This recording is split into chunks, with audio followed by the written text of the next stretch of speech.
जय माता दी दोस्तों। कैसे हैं आप सब। चलिए शुरू करते हैं आज की कहानी। सीमा आज बहुत खुश थी। दीपावली की छुट्टियों में बेटी आई थी 10 दिनों के लिए।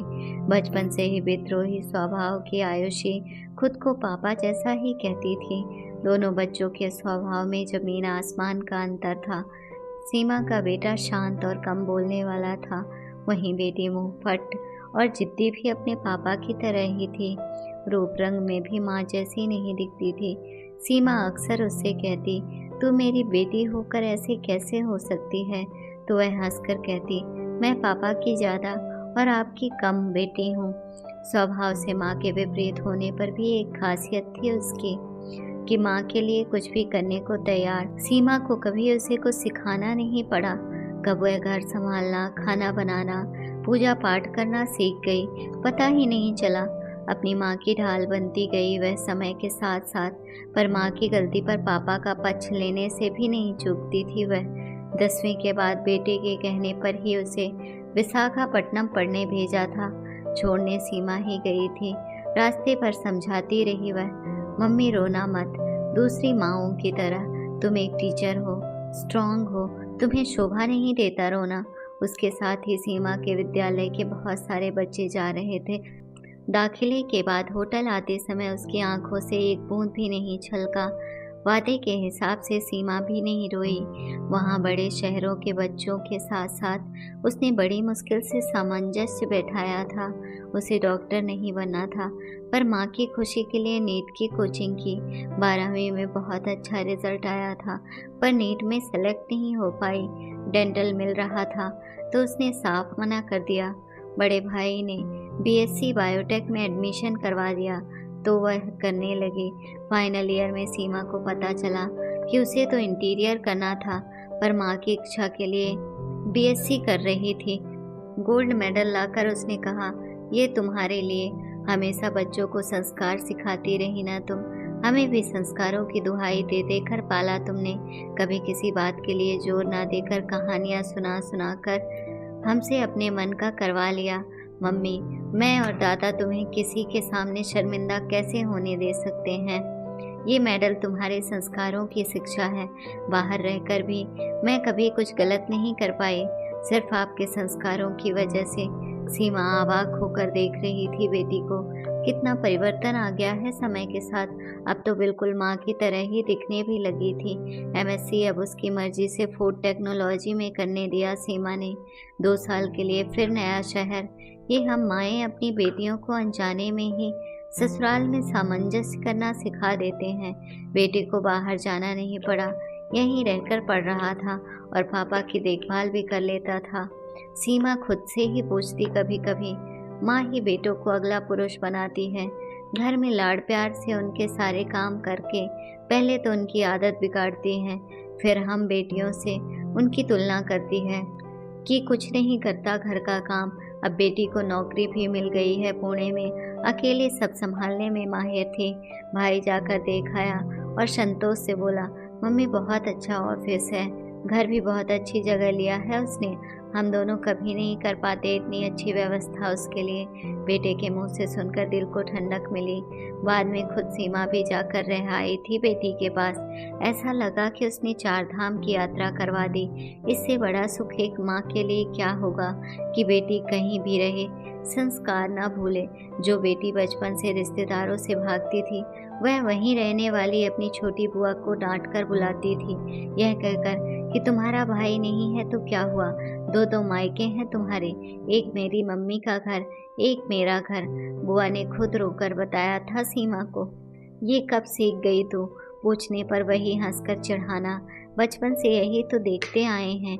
जिंदगी भर सास ससुर ननद नंदोई के बीच भंवर में फंसी रही हो तुम। मुझे कोई शौक नहीं है, वो तुम्हारी वजह से मिल लेती हूँ, बुला लेती हूँ अपने पास। सीमा को हमेशा यह चिंता होती थी कि संस्कारों की दुहाई देने का भी अंत होता है। आजकल बच्चे झट से मुंह के ऊपर मना कर देते हैं जो उन्हें पसंद नहीं। अपने पापा को देख नहीं पाई थी आयुषी आखिरी समय में, तब सीमा की सास का ऑपरेशन हुआ था। दूसरे शहर मृत्यु शैया पर पड़े हुए पिता ने आखिरी सांस लेते हुए अपनी लाडली बेटी को याद किया होगा, पर माँ भाई देख सकें पापा को, इसलिए दादी के साथ खुद रुक गई थी। पार्थिव शरीर ही देख पाई थी वह।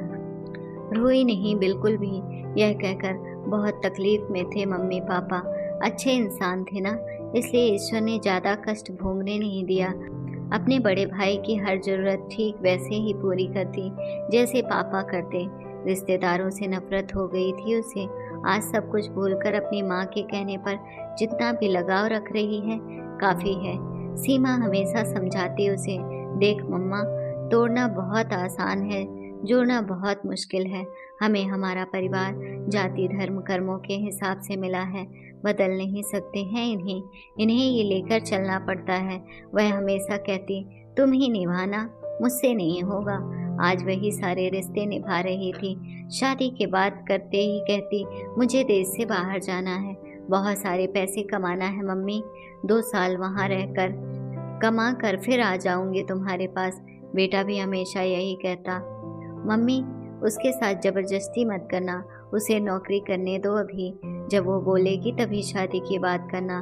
वो अपने मन की बात बताती भी नहीं है किसी को, पापा के अलावा। अब उनके ना रहने से ज़बरदस्ती शादी की बात करके उसे पापा की कमी और नहीं याद दिलाएंगे। करने दो उसे नौकरी अभी, शादी आराम से उसके कहने पर ही करेंगे। बेटा सच ही बोल रहा था, पर सीमा इस नई पीढ़ी की सोच से डरती थी, कब ऐंठ जाएं क्या पता। कुछ दिनों से उसने बोलना शुरू कर दिया था, मम्मी मैं शादी नहीं करूँगी, तुम्हारी जिम्मेदारी सिर्फ दादा की नहीं मेरी भी है, तुम मेरे पास ही रहोगे, बेटे की अकेली नहीं होती माँ। सीमा को इसी बात का डर था। और भी बहुत कुछ कहती वह, क्या होगा शादी करके, ससुराल वालों को खुश रखने से पहले आपको खुश रखना मेरा दायित्व है। जीवन भर रिश्तों को संभालते उम्र बीत जाती है और खुश कोई भी नहीं होता। अपने बच्चों को ही कहाँ देख पाई तुम बड़ा होते, सारा दिन स्कूल ट्यूशन घर के काम दादा दादी की सेवा, समय ही नहीं बचता था तुम्हारे पास, ना अपने लिए ना हमारे लिए। मुझे यह सब झंझट नहीं लेना। अपनी ज़िंदगी में मैं अपनी माँ को देखने के लिए किसी के परमिशन का इंतज़ार कर पाऊँ। तुम्हें क्या मिला मम्मी शादी करके? सीमा ने उसे शादी का अर्थ सिखाया, रिश्तों की अहमियत समझाई।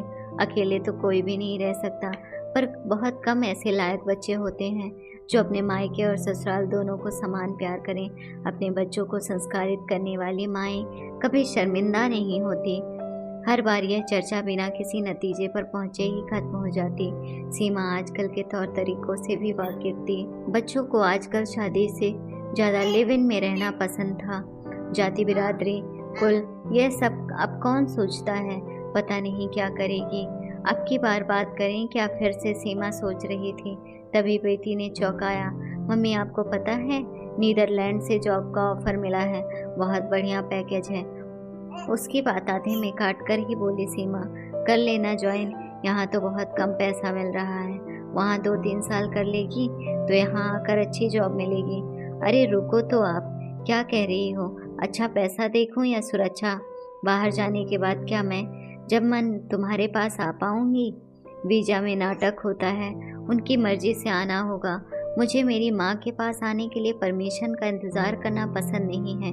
मम्मी तुमने ही तो सिखाया है ना, अपनी जन्मभूमि स्वर्ग समान है, तो जब यहाँ स्वर्ग भी है और मेरी माँ भी है, भाई है, तो मैं बाहर क्यों जाऊँ?